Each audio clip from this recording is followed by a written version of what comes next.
ભાનુ, ભાનુ, કેમ રડે છે તું? ને તારી આંખો લાલ કેમ છે? તું ઊંઘી નથી કિશુ? બધું બરાબર છે ને? જે માએ પોતાના જુવાન જો દીકરાને ખોયો હોય એ મને હું કેવી રીતે આવે મોટી? ભાનુ, બાપજી બહુ શુદ્ધ આત્મા છે, એમના કામમાં શંકા ના કરે. એ અશુદ્ધ આત્મા, હું શુદ્ધ આત્મા નથી ને, એટલે મને બધી ખબર છે કે જે શુદ્ધ છે અને નિષ્પાપ છે ને એ કોઈ દિવસ કોઈ વાત છુપાવે નહીં અને સાંકેતિક ભાષામાં વાત કરે નહીં. શું બોલ્યો તું? સાંકેતિક? કેવી સાંકેતિક ભાષા? હા બા સાહેબ, એમણે મને છે ને લોકોને સંદેશો આપવા માટે મોકલેલો હતો. અને શું કીધેલું હતું એ તમે જાણો છો તાર કાઢીને? શું સંદેશો? બોલ. અને એમણે મને કહેવા કીધેલું કે કહળસંગ અને ગંગાબા આવે ને તો એ લોકોને 3 ગાડા ભરીને લાડુનો લોટ આપજો અને 1 મણ ચોખ્ખું ઘી આપજો. બા સાહેબ, ઘી છે ને એ ધોળી ગેટીનું જ રાખજો તાર કાઢીને. પણ એમાં શું હતું? એ તો લાડુના જમણની વાત કરતા હતા ને. હા, એ પૂરી વાત તો સાંભળ. અને બીજા ગામે શું સંદેશો મોકલાવ્યો તમને ખબર છે? અને એમણે કીધેલું હતું કે ગંગાબા આવે ને તો એમને 3 ગાડા ભરીને ઘાસ આપજો. એ ગાડાના પૈડા છે ને એ ચાંદીના રાખજો તાર કાઢી. એ હર્યા, આ તો ચોખ્ખે ચોખ્ખી ઘાસની માંગણી કહેવાય. બા સાહેબ, ત્રીજા ગામનો સંદેશો સાંભળો. એમણે મને કહેવા કીધેલું કે કહળ સંઘ આવે ને તો એમણે તગારા ભરીને બદામ આપજો. અને બા સાહેબ, તગારા છે ને એ પંચધાતુના રાખજો તાર કાઢી. હર્યા, આ બાપજીની સાથે સાથે રહીને તું અર્થ વગરની વાત કરવા લાગ્યો છે. ના ના બા સાહેબ, આમાં છે ને કંઈક મોટી ગડબડ લાગે છે. કારણ કે આ ધોળી કેટીનું ઘી, ચાંદીના પૈડા, આ પંચધાતુ, આ બધું છે ને કોઈ ભેદી ચીજ લાગે છે બા સાહેબ મને તાર. બા સાહેબ, આજે આ વીજળી પડી ને આ એની જ અસર લાગે છે. સાચું બોલે છે તું.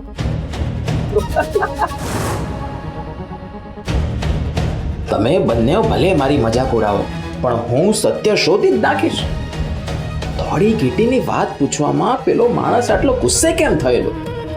આ ધોળી ગેટીઓ કોઈ વ્યક્તિ હશે? ચાંદીના પૈડા એટલે બને કે ચાંદીના સિક્કાની કોઈ વાત હોય. અને આ પંચધાતુ એ કોઈ હથિયારની વાત છે. વાહ વાહ વાહ હરિયા, તું બરાબર દિશામાં જઈ રહ્યો છે. મને ખાતરી છે કે આ બધા સાંકેતિક શબ્દો એ બાપજીનું કોઈ મોટું ષડયંત્ર નીકળશે. તમે જોઈ લેજો તાર કાઢીને.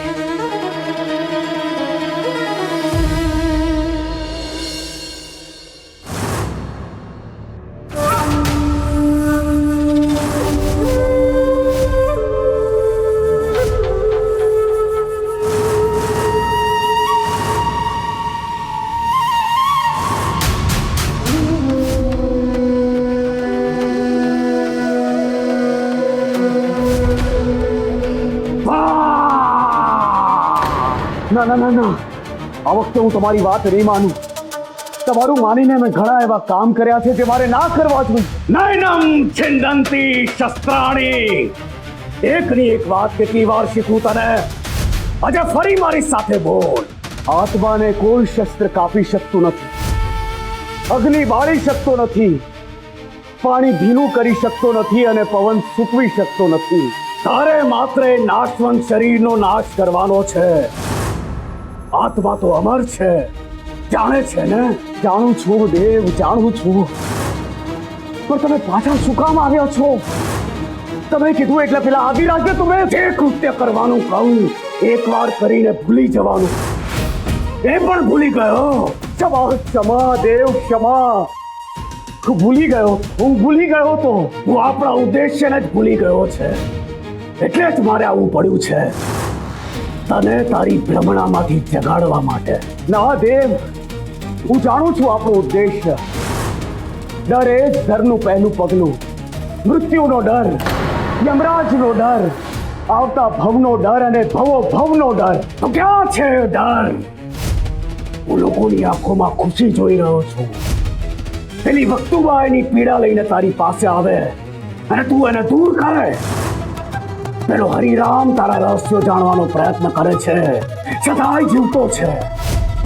પેલો ખેડૂત તારું સોંપેલું કામ ના કરી શક્યો, છતાં એનું કાજુ એના શરીરમાં કેમ છે? એ લોકો મને પ્રેમ કરે છે, મારામાં ઈશ્વર દેખાય છે એમને. મનુષ્ય તો મૂર્ખ છે, મૂર્ખ. એ વૃક્ષમાં, નદીમાં, પહાડમાં અને પથ્થરમાં પણ ઈશ્વરને જુએ છે. શું તારે પથ્થર બનવું છે? તું છે નખા યુદ્ધ વિધ્વંસક. જે કોઈ તારી આજ્ઞાનો અનાદર કરે એનો વધ કર. લોકોની આંખોમાં શ્રદ્ધા નહીં, ડર દેખાવો જોઈએ.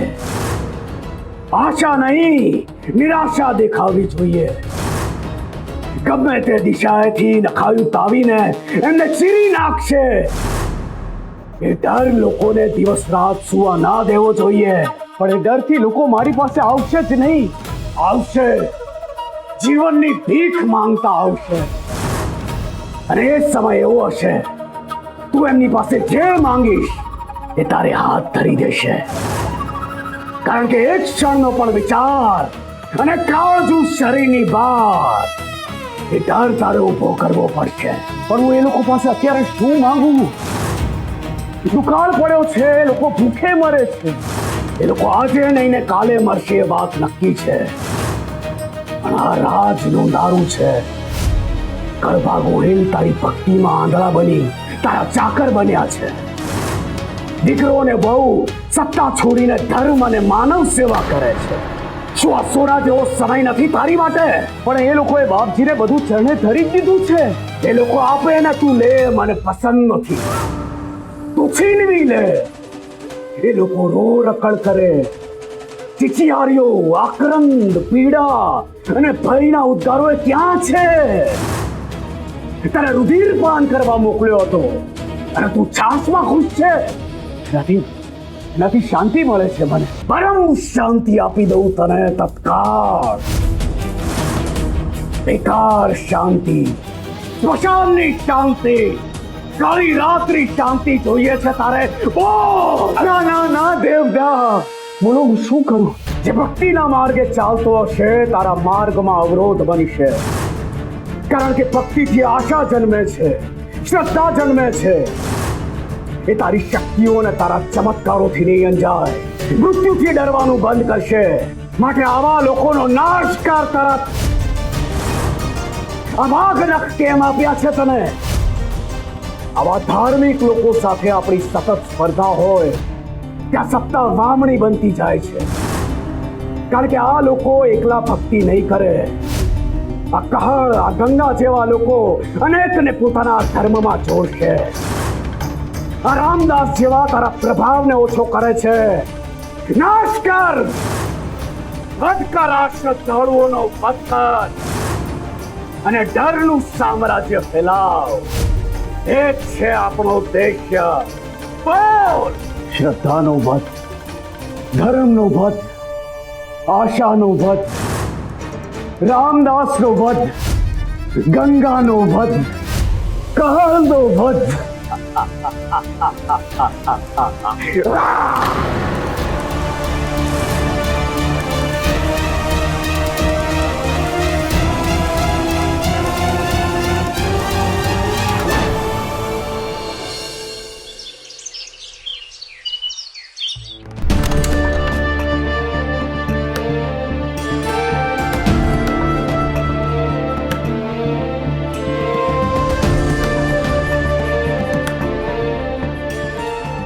ભાનુ, ભાનુ, કેમ રડે છે તું? ને તારી આંખો લાલ કેમ છે? તું ઊંઘી નથી કે શું? બધું બરાબર છે ને? જે માએ પોતાના જુવાન જો દીકરાને ખોયો હોય એ માને હું કેવી રીતે આવે મોટી? ભાનુ, તે થવાનું હતું એ થઈ ગયું. આપણે બંનેવે પોતપોતાના દીકરાઓ ખોયા છે. તે તારી સ્થિતિ હું સમજી શકું છું. પણ મોટી, બાપજીએ કીધું છે જે ખોયું છે એ ભૂલીને જે પાસે છે એમાં રાજી થવાનું. તારે તો દીકરો ખોયા પછી પણ છે ને, અને જ્યારે મારે ભાનુ ભાનુ કેમ આવું બોલે છે તું? હા,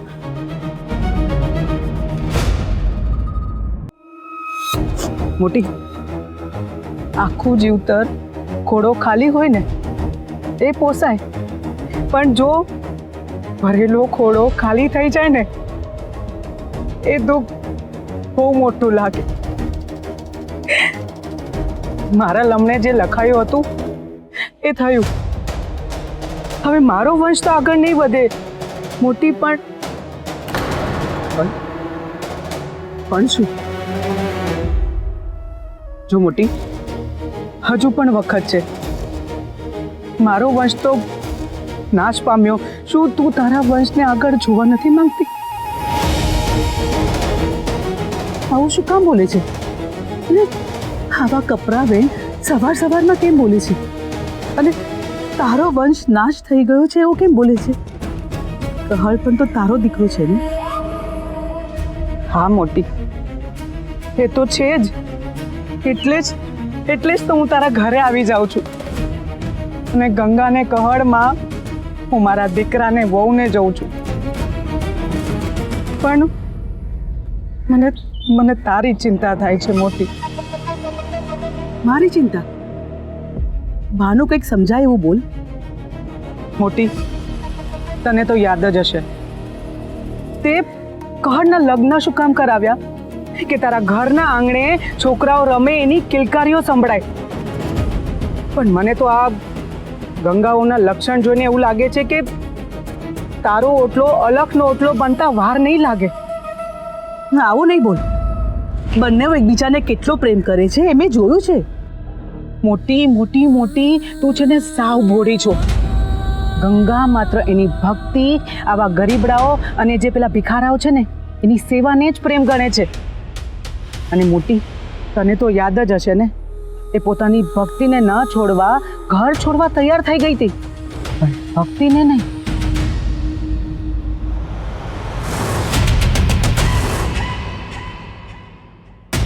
કોણે કહ્યું કે જે ભક્તિ કરે એ સંસાર ન કરે? મને તો એવું જ લાગે છે.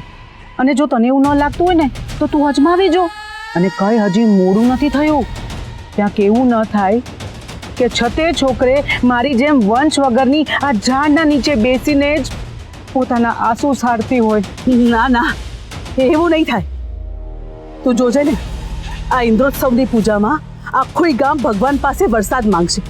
પણ હું ઇન્દ્રદેવને વિનંતી કરીશ કે જલ્દીથી જલ્દી મારી ગંગા બહુનો ખોળો ભરી દે અને મારા ઘરમાં કહળના બાળકોને કિલકારીઓ સંભળાય.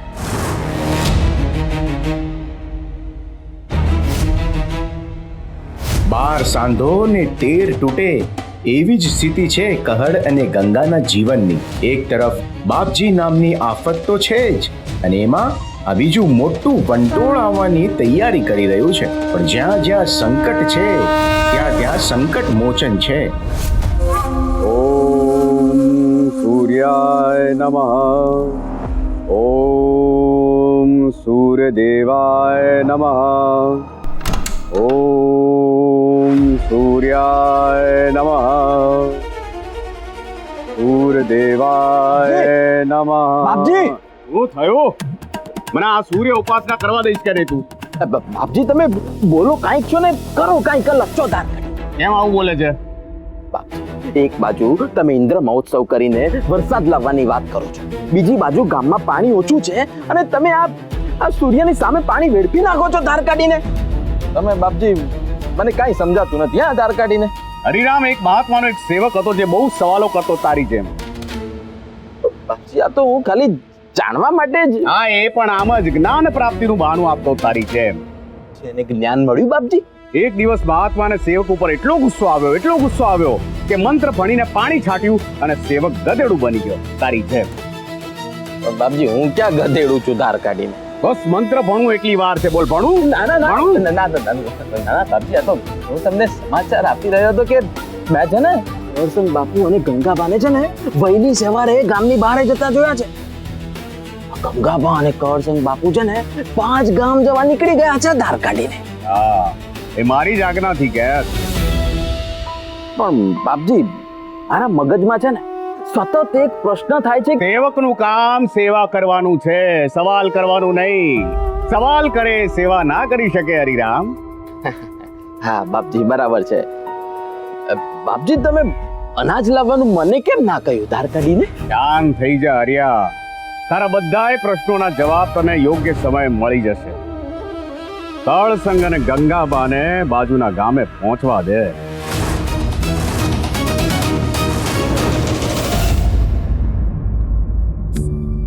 સંભાળે.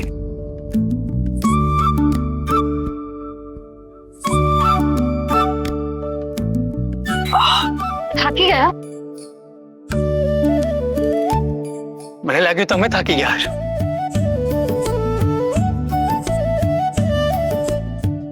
મને જ્યારે જ્યારે થાક લાગે છે ને ત્યારે હું એ દિવસ યાદ કરું છું જ્યારે આપણે જંગલમાં મળ્યા હતા.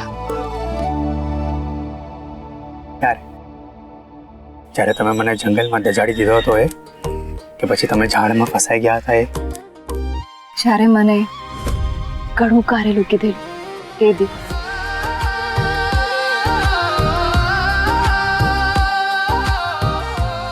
થાક તો મને પણ લાગે છે, પણ જ્યારે જ્યારે હું આ જંગલમાં આવું ત્યારે મને ગિરનારી બાબા જ યાદ આવે. વિશ્રામ દેહી.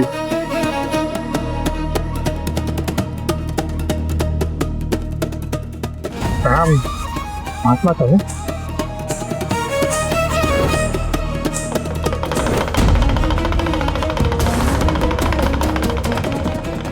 અલખ નિરંજન. યાદ છે એમણે આપણને શું કહ્યું હતું? હા, કે આપણું વૈરાગી જીવન સંસારના રસ્તેથી જ પસાર થવાનું છે. અને આજે જુઓ ને, લગ્નને આટલો ઓછો સમય થયો છે પણ એ દરમિયાન એટલી બધી ઘટનાઓ વીતી ગઈ કે એમ લાગે છે કે જાણે યુગો વીતી ગયા. હા ખડસંગજી, તમને યાદ છે તમારા તલવારની ઝેરથી હું બેભાન થઈ ગઈ હતી? કેવી રીતે યાદ ના હોય? તમને ખભે ઉચકીને આખું જંગલ પસાર કરેલું. હા, તમને પહેલેથી જ બીજા લોકોની આફત પોતાના ખભે ઉંચકી દેવાની આદત છે ને. આજે પણ જુઓ ને, ગામ પર આવેલો દુકાળ દૂર કરવા માટે આટલા ગામો ગામ ભટકીને ધાન એકઠું કરવાની જવાબદારી તમે ઉપાડી જ લીધી. ગંગા, બાપજી આ ઇન્દ્રોત્સવ કરીને આપણા ગામમાં આવેલા સંકટને દૂર કરવા માંગે છે. અને એ ભગીરથ કાર્યમાં આપણે તો બસ રામ સેતુના બાંધકામમાં એક નાની ખિસકોલીએ પથ્થર નાખેલા જેટલું યોગદાન કરશું, બસ. અરે, આપણે એટલા દૂર ચાલીને ગામો ગામ ભટકીને આવ્યા તો પણ એક ખિસકોલીના નાના પથ્થર જેટલું યોગદાન. આપણા ગામમાં બેઠા બેઠા બાપજીનું એ જોવું કે આજુબાજુના પ્રદેશમાં હજી પણ લીલાછમ ખેતરો છે અને આપણા ગામના ભક્તોને આપણી સહાય કરવા માટે ગાડે ગાડા ધાનના મોકલી દેવું એ કોઈ નાની વાત નથી. આપણે તો બસ બાપજીના ખેપિયા કહેવાય. કાળસંગજી, તમને શું લાગે છે બાપજી આપણને જ ધાન લેવા માટે શા માટે મોકલ્યા હશે? શું ખરેખરમાં ધાન આપણા સુધી નહીં પહોંચી શકે એવું હશે? આ તમે કઈ દિશામાં વિચારો છો? આપણે તો એટલા ભાગ્યશાળી છે કે બાપજીએ આપણને આ ગામની ભૂખ ભગાવવાનો સુવર્ણ અવસર આપ્યો છે, નહીં? ભલે, તમે જે કહો છો એ જ સાચું હોય.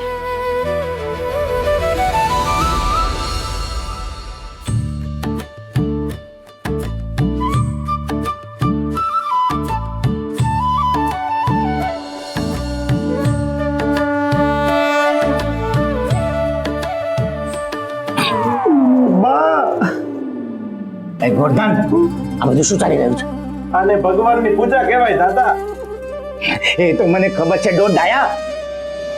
એ કે આટલો બધો સમય વીતી ગયો હજી સુધી પૂજા ચાલુ છે.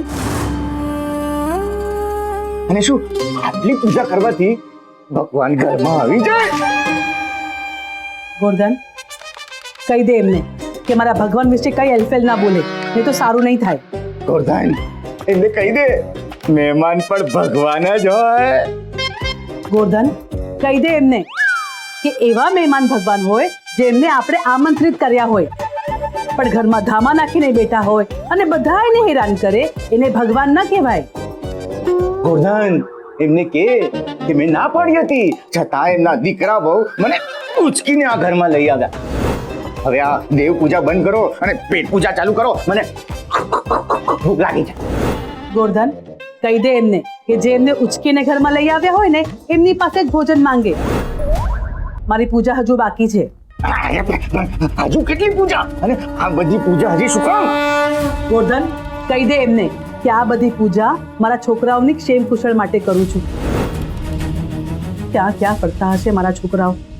આટલી કાળઝાળ ગરમીમાં 5 ગામ ભટકતા હશે. ના ના,